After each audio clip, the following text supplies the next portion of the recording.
Putin's motive to acquire Ukraine is growing stronger by the day. As per US officials, Russia has recruited Syrian combat fighters to fight in Ukraine. Yes, you heard us right. Moscow is recruiting combat fighters from Syria to invade Ukraine. Russian forces are on a mission to capture Ukraine's capital, Kiev.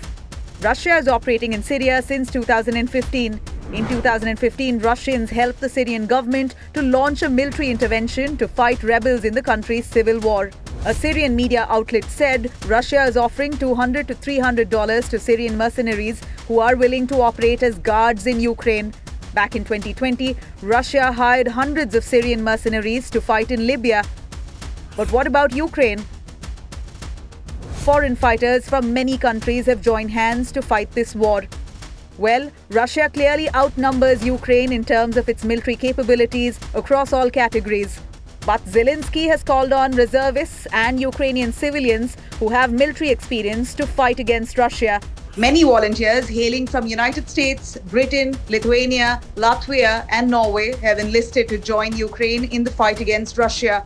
Russia is accused of hiring private military contractors in Ukraine and Syria. But PMCs are not new in Russia, and many nations, including the United States, United Kingdom and China, have used PMCs in their previous invasions. The official statistics do not include deaths and injuries of mercenaries who participate in the war. This helps the government to hide the true human cost of war. Pentagon says recruiting mercenaries and PMCs will escalate the ongoing conflict between Russia and Ukraine.